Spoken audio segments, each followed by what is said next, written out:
keberadaan judi online kian marak menjerat masyarakat Indonesia. Kementerian Komunikasi dan Informatika bahkan menyebut ada sekitar 2,7 juta warga Indonesia terperangkap dalam jeratan judi online. Pemerintah Indonesia pun tidak tinggal diam.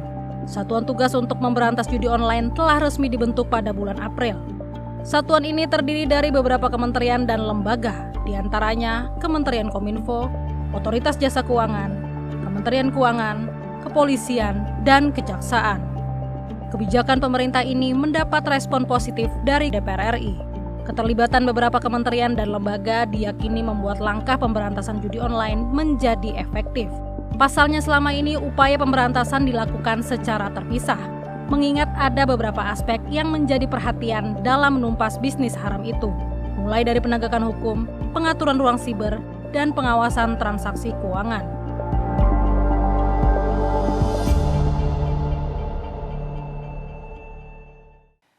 Halo pemirsa TVR Parlemen dimanapun Anda berada, berjumpa kembali di program Kabar Nusantara.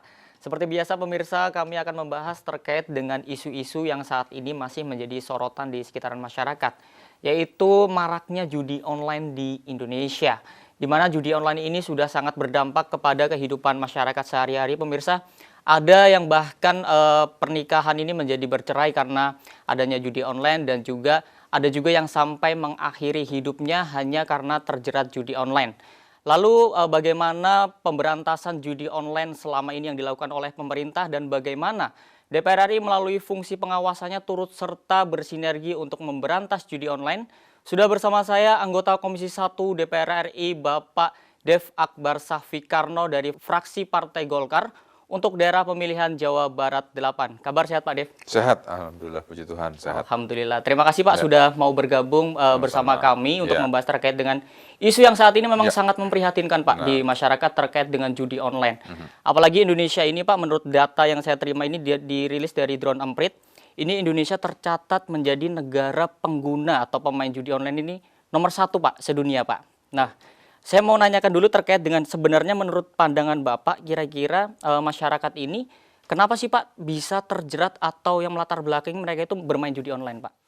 Ya, memang pada dasarnya hasrat, keinginan, ingin menang banyak. Terus ada apa namanya, kan rasa yang kayak seneng gitu ya, ada yang exhilarating, mungkin juga ada testosteronnya tumbuh. Nah, hal itulah.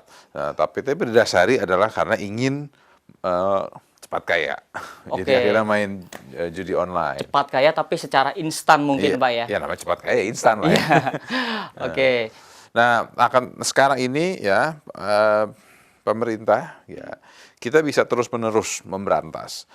Sekarang ini kalau nggak salah terakhir sudah jutaan situs yang ditutup. Betul. Tapi satu mati tumbuh 1000 gitu. Karena kan tinggal merubah lagi URL-nya, terus belum lagi kan sekarang sudah ada VPN. Nah, jadi bisa routing ke luar negeri. Jadi itu nggak bisa di reach oleh pemerintah. Nah, ya kita bisa terus-menerus memberantas, ya. Akan tapi it's a never ending story. Jadi terus akan ada lagi mati satu, tumbuh lagi, mati satu, tumbuh lagi. Atau opsi berikutnya diregulasi. Diregulasi. Ya, kalau diregulasi kan ya bukannya mensahkan judinya, tapi melakukan regulasi. Jadi dipajak, diatur. Nah, cuman itu opsi yang tidak dibahas gitu, karena kita sekarang lebih kepada pemberantasannya. Kenapa? Kalau misalnya diatur, berarti kan sama aja melegalkan keberadaan mereka. Nah, sementara sekarang aja nggak legal. Ini memberikan dampak negatifnya luar biasa. Ya seperti tadi kita lihat kan, ada banyak yang terjerat dengan pinjol, kehilangan semuanya, terus rusak hidupnya, masa depannya. Kenapa? Karena sebagian besar itu adalah masyarakat dengan daya ekonomi rendah, yang bahkan gajinya di bawah UMR. Jadi ya gimana mau bayar hutangnya? Ngutangnya itu sampai puluhan ratusan juta, gajinya hanya 5 juta, Pas-pasan. 3 juta, Ya. ya kan? Oke. Buat makan aja sama buat modal dia ke kantor kerja aja masih kurang. Iya.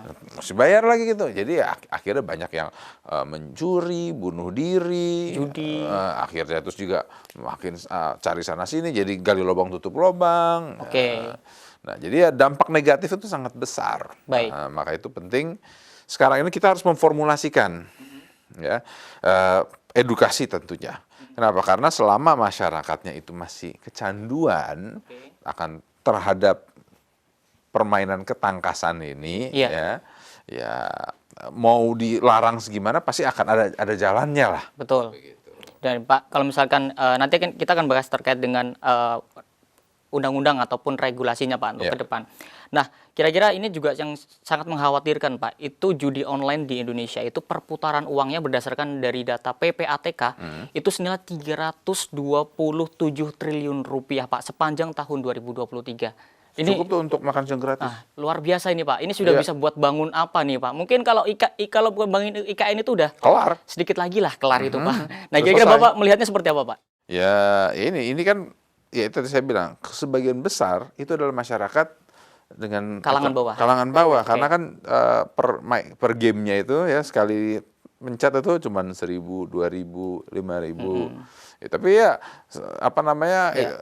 mainnya bisa seharian. Nah, Iya. jadi nggak kerasa tiba-tiba udah jutaan aja habisnya gitu. Nah, ya jadi ya kalau tidak ada konsep yang jelas dari pemerintah, bila hanya menutup saja, nggak akan selesai gitu. Nah, terkait dengan tadi kan juga sudah di awal juga sudah saya sampaikan terkait dengan dampaknya di masyarakat, Pak. Ya. Kalau saya baca-baca di media itu banyak keluarga yang bercerai akibat suaminya atau istrinya itu bermain judi online, Ya. terjerat. Kemudian juga sampai awal tahun hingga kini sudah terlaporkan 4 orang korban yang mengakhiri hidupnya karena terjerat judi online. Ya. Apakah sudah bisa dikatakan bahwa Indonesia ini sudah darurat judi online, Pak? Ya, kalau ya mendefinisikan darurat itu seperti apa saya juga bingung ya. Oke. Apakah dengan itu sudah bisa dikatakan darurat? Karena kan kalau kita ngelihat kayak misalnya apakah narkoba segala macam itu kan juga sudah cukup serius ya. Tapi apakah kita sudah masuk di dalam tahap krisis? Nah ini pendefinisiannya itu yang saya belum bisa apa namanya mengambil kesimpulan. Oke. Akan tetapi kalau mengkhawatirkan terus membuat kita apa namanya waspada, Ya. itu ya udah pasti. Karena pemainnya paling banyak loh Pak, sedunia loh Pak. Makanya. Itu nominalnya 201.000 pemain Pak di Indonesia Pak. Ya, kalau memang pemerintah sudah bisa menyepakati bahwa ini sudah masuk Darurat. dalam ke kritis, ya berarti memang sudah kita harus ambil sikap seperti itu. Nah, akan tapi jangan hanya menunggu mendefinisikan situasinya itu seperti apa, Oke. tingkatannya apakah kritis, krusial, darurat. Yang jelas itu sekarang ini langkah pemerintah ini bagaimana untuk mengatasi permasalahan ini. Karena mungkin kalau misalkan sudah mungkin ditetapkan statusnya Pak menjadi misalkan darurat judi online, Ya. mungkin penanganannya pun akan berbeda ketimbang yang mungkin biasa-biasa aja masih penanganan seperti itu mungkin seperti itu Pak ya. Bisa jadi gitu. Tapi ya apapun itu ya harus ada plan of action-nya. Sekarang apa yang mesti kita perbuat? Langkah-langkahnya bagaimana? Oke. Penanggulangannya seperti apa? Gitu. Kalau bicara sumber daya manusia sudah cukup banyak. Kalau bicara peralatan penguasaan terhadap jaringan internet juga kita sudah megang. Oke. Akan tapi masih terus muncul nih apa namanya situs-situsnya itu. Saya secara pribadi pun juga bahkan mendapatkan laporan setiap beberapa hari. Sudah ada aspirasi Pak yang masuk terkait dengan Enggak, jeratan judi online. jadi setiap beberapa hari ada kawan saya yang mengumpulkan, Oke. list situs-situsnya. Oh. Gitu. Itu saya dikompil, dikirim ke saya forward langsung ke Menkominfo, ya, ke kementeriannya lah ya. Iya. Ke kementeriannya langsung dalam waktu singkat langsung apa namanya tutup. Tapi ya itu sama juga. Blokir 1, tumbuh 1.000. Tumbuh 1.000. Jadi selama tidak ada regulasi ataupun Ya. strategi yang jelas dari pemerintah, ya akan kewalahan. Iya. Gitu. Kenapa? Karena masyarakatnya masih tetap nagih. Jadi ya seperti apa ya kayak ya mohon maaf kata kayak narkoba gitu. Candu ya Pak? Nyandu orangnya. Nah, jadi kalau nggak disembuhin orangnya, ya supply and demand aja. Selama masih ada demand, pasti ada supply. Oke, Pak. Kalau misalkan tadi juga kita sudah membahas sedikit terkait dengan pengguna judi online tersebut, Ya. itu memang menurut data yang saya terima itu mayoritas masyarakat kalangan menengah ke bawah, Pak, Ya. kelas bawah. Itu yang masih menjadi pertanyaan di saya, kenapa sih ya Pak? Ataukah hanya sekedar nafsu cepat ingin kaya atau ada faktor lainnya Pak? Kenapa masyarakat kalangan ke bawah ini malah justru paling banyak nih untuk Ya, menggunakan judi macam-macam online hal. tersebut? Satu itu. Ya. Terus dua mungkin ada waktu luang. Oke, waktu Gitu. luang ya Pak ya. Jadi, terus tambah lagi pengetahuan yang minim. Oke. Nah, ya pendekatannya harus secara bersamaan. Jadi pendekatan secara agama pasti harus diingatkan bahwa ini melanggar ajaran. Sebagai pondasi Pak ya. Terus juga dari keluarga. Oke. Terus juga pemahaman budi pekerti. Ini Oke. keluar dari adat istiadat kita. Ya, terus juga harus ada efek jerahnya tentunya. Penegakan hukumnya Pak. Penegakan hukum. Baik. Gitu. Baik Pak Dev, saat lagi pemirsa kami akan melanjutkan terkait dengan diskusi yang masih sangat menarik terkait dengan pemberantasan judi online di Indonesia saat ini. Tetaplah bersama kami di program Kabar Nusantara.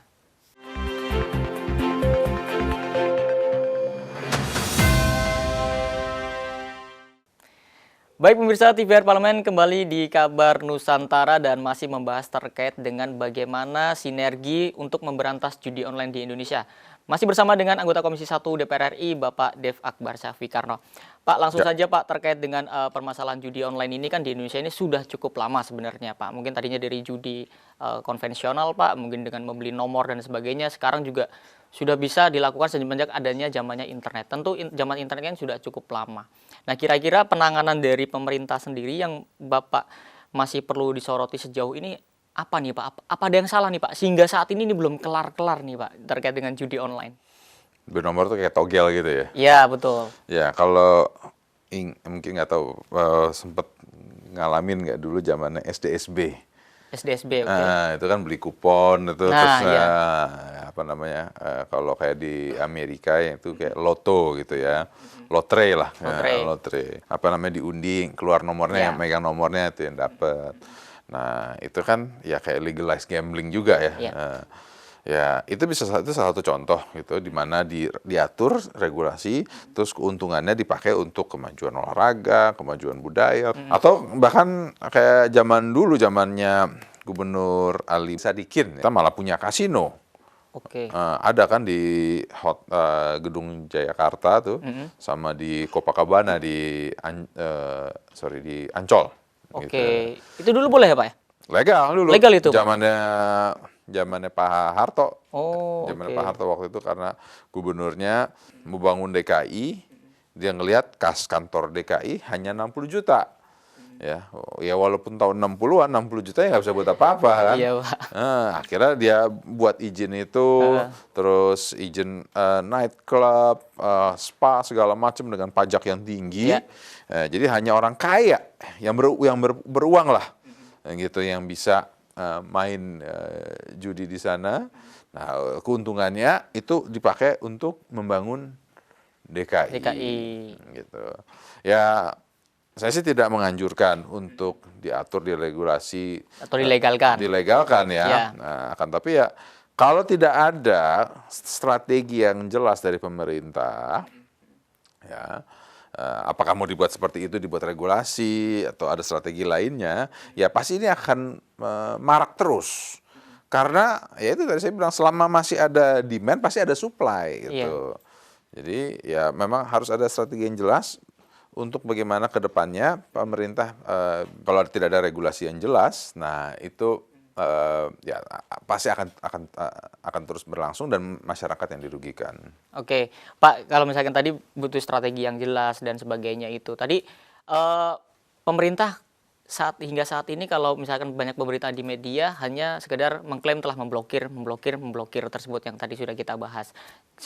Kominfo pun mengklaim sudah memblokir 1,6 juta semenjak dari menteri yang baru ini menjabat seperti itu, Pak. Apakah sejauh ini hanya memblokir itu tidak cukup efektif seperti itu, Pak? Ya kalau efektif ya berarti sudah selesai dong. Ya, oke. Sekarang kan enggak kan? Ya. Jadi berarti memang tidak efektif gitu. Ya saya bukan nyalahin Pak Menteri ataupun kementerian, tidak, mereka telah bekerja sesuai dengan otoritas yang mereka miliki. Oke. Ya hanya sebatas itu gitu. Ya mungkin bisa bantu juga dengan melakukan edukasi. Tapi kalau masyarakatnya nggak sadar, masyarakatnya masih tetap pengen, ya nggak akan selesai persoalannya gitu.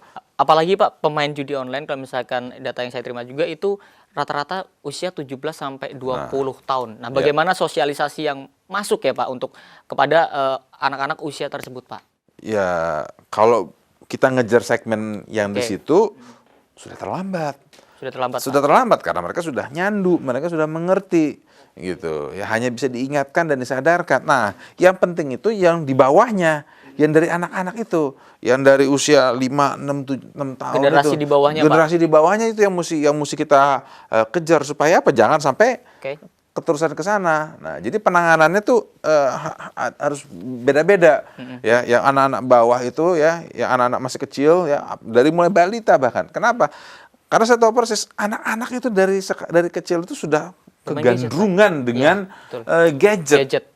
Nonton YouTube lah apa segala macam, termasuk anak saya sendiri juga gitu. Betul. Hari-hari itu nonton video di YouTube aja, belum lagi kalau yang nonton di TikTok aja kan. Nah, ya di situ kan dimasukin itu situs-situsnya, link advertisement-nya, iklan-iklannya itu Pak ya, kadang itu juga berbahaya juga Pak seperti itu. Kadang-kadang kan kalau orang yang tahu judi online pasti langsung tahu, kalau anak-anak yang nggak tahu mungkin nggak ngerti apa dia main pencet-pencet aja, orang tinggal ngetap aja. Nah, ngomongin iklan tersebut Pak, sebenarnya juga yang tadi apakah dari Kominfo sudah pernah melakukan kayak penyaringan atau seperti apa terkait dengan iklan-iklan tersebut Pak, atau memblokir atau seperti apa? Sudah pernah koordinasinya dengan sudah yang pop-up itu juga sudah diblokir juga. Cuman ya itu sama aja. Ya pertama situsnya juga banyak situs-situs ilegal. Ya, situs-situs juga situs ilegal, muncul pop-up advertisement-nya. Ya, kadang-kadang kita buka lagi klik berita apa suka ada. Iya Pak. Apalagi kalau misalkan pakai VPN itu juga suka malah lebih riskan lagi. Lebih nggak bisa di-trace lagi. Betul. Pak, kalau misalkan OJK juga sudah bertindak dengan memblokir. Tadi kalau misalkan Kominfo memblokir dari situsnya, OJK ini sudah memblokir dari rekening yang terlibat dari pengguna judi online. Nominalnya atau angkanya 5.000. Apakah cara-cara ini ke depan masih terus harus dipertahankan, Pak? Ya, itu salah satu cara untuk ngeblok itu, ya, untuk menahan, untuk mempersempit ruangnya. Tapi ya itu pasti perkembangan teknologi ini kan ever changing ya. Selalu ada konsep baru, ada fitur baru. Nah, jadi nanti ada cara lain baru lagi. Nah, jadi makanya OJK, Kominfo itu harus rutin berkomunikasi ya, ataupun juga dengan lembaga riset lainnya untuk melihat ada perkembangan teknologi baru apa lagi untuk bisa menangkas pergerakan-pergerakan tersebut. Nah Pak, kalau misalkan saya baca juga di media itu ada pengamat juga salah satunya itu mengatakan bahwa selama ini pemerintah itu hanya memblokir situs atau webnya. Tidak memblokir IP-nya. Apakah itu juga mungkin sudah ada di benak Kominfo untuk melakukan hal tersebut? Karena saya misalkan blokir IP itu katanya bisa yaudah sekaligus langsung kelar seperti itu Pak.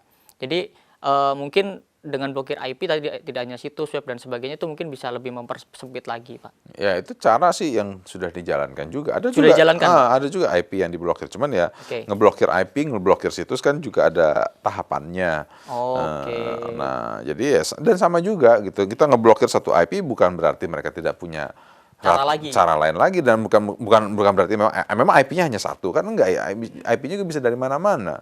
Nah, dan semuanya itu kan bisa apalagi sekarang dengan teknologi AI untuk mengenerate IP baru tuh lebih mudah begitu. Baik Pak Dev Akbar Safikarno, pemirsa, sesaat lagi kami akan terus membahas terkait dengan bagaimana pemerintah dan juga pihak-pihak lain untuk memberantas judi online di Indonesia. Tetaplah bersama kami di Kabar Nusantara.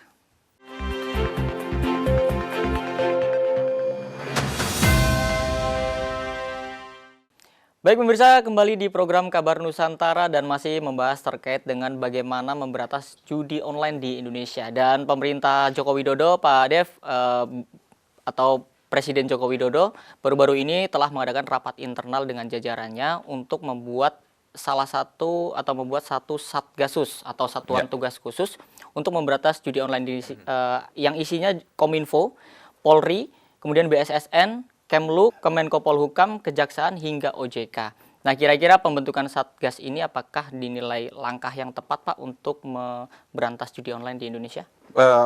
Salah satu tahapannya ya pastinya, karena dengan ini koordinasi baik untuk memblokir, mengejar, menangkal, itu berjalan. Jadi paling nggak untuk menyelesaikan permasalahan yang sudah berkembang. Jadi mulai dari pergerakan uangnya ditahan, siapa yang bermain ditangkap, situs-situsnya lebih cepat diblokirnya, dan juga bisa ada koordinasi untuk saling melaporkan dan juga untuk saling bekerja.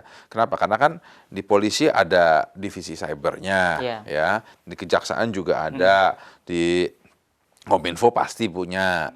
Nah, jadi dengan mereka berkoordinasi bisa lebih cepat untuk menangkal, menahan agar jangan sampai berkembang. Nah, ya tapi ya kita juga harus pikirkan bagaimana langkah ke depannya. Ya, karena kalau kita lihat ya di negara-negara tetangga kita, ya di Thailand, di Kamboja, di Filipina, di Malaysia, Singapura, semuanya sudah ada kasino atau perjudian. Nah, dan itu yang legal.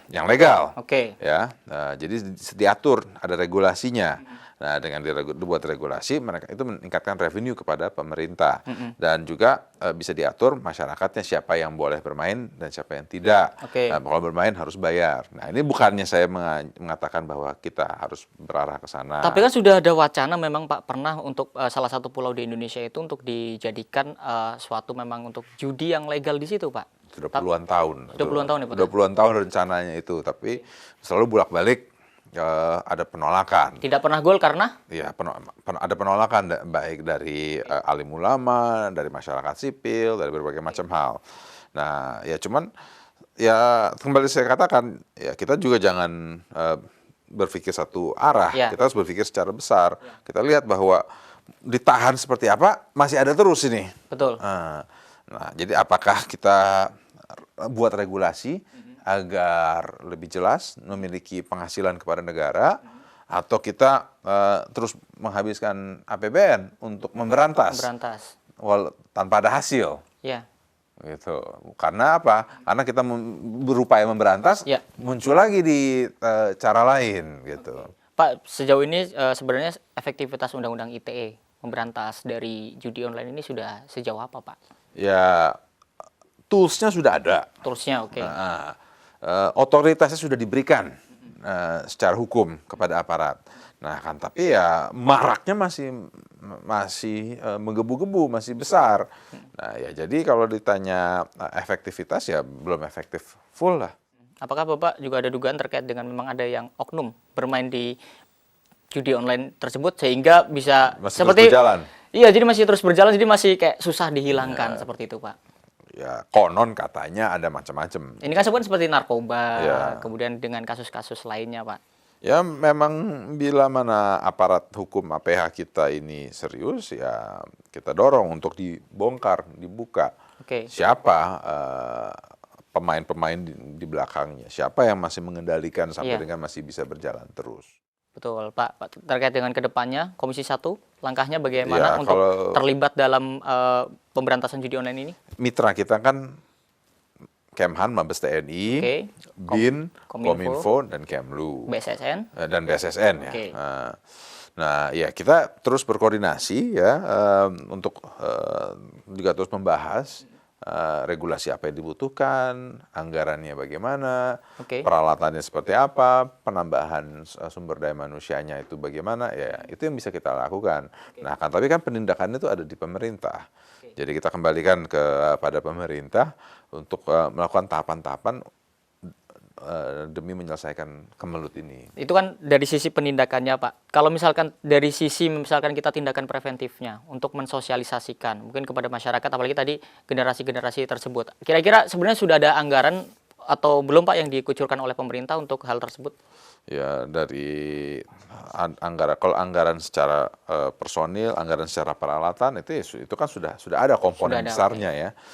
Tinggal diarahkan dan digunakannya aja seperti apa. Oke, Pak, dari Satgas sendiri kan sudah diwacanakan akan dibentuk seperti itu. Kira-kira harapannya atau kira-kira sebaiknya Satgas tersebut memberantasnya akan seperti apa? Gebrakan-gebrakannya Bapak berharap seperti apa? Ya, kita berharap ini bisa ada tindakan yang tegas dan juga jelas dan terukur sehingga ada hasil yang optimal untuk menyelesaikan kemelut ini. Baik, dari komitmen Komisi 1 juga Pak untuk ke depan berperan turut serta memberantas judi online?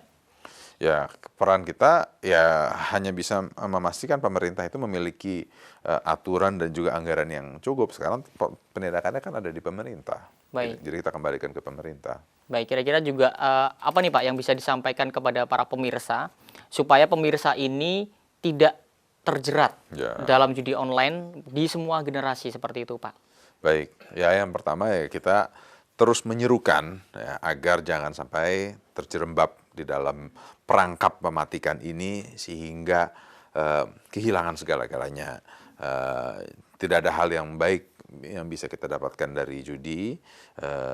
Kita ingatkan pada ajaran kita, baik ajaran agama, ajaran budi pekerti, juga ciri khas budaya kita yang bertentangan terhadap gaya hidup seperti itu. Baik, jika misalkan memang butuh berarti ngapain nih Pak? Jangan judi Pak ya? Yang pastinya judi bukan solusi. Judi bukan solusi. Iya. Dan terima kasih Pak Dev atas kehadirannya bersama kami, telah meluangkan waktunya untuk berdiskusi terkait dengan pemberantasan judi online dan juga sinergi-sinergi yang telah dilakukan oleh pemerintah. Bahkan DPR RI tadi juga berkomitmen ya Pak untuk turut mengawal melalui fungsi pengawasannya untuk memberantas judi online. Dan pemirsa, seperti yang sudah disampaikan tadi Pak Dev bahwa judi itu bukan solusi dan Anda dapat menemukan atau aktivitas-aktivitas lain yang tentunya lebih bermanfaat ketimbang adanya atau bermain dengan judi online. Terima kasih perhatian Anda pemirsa dan semoga tayangan ini bermanfaat bagi Anda. Pastikan Anda terus menyaksikan TVR Parlemen yang tentunya dapat Anda akses di tvrparlemen.dpr.go.id. Kami segenap kru TVR Parlemen yang bertugas mengucapkan terima kasih telah menyaksikan Kabar Nusantara. Saya Alfat Rizky, sampai jumpa.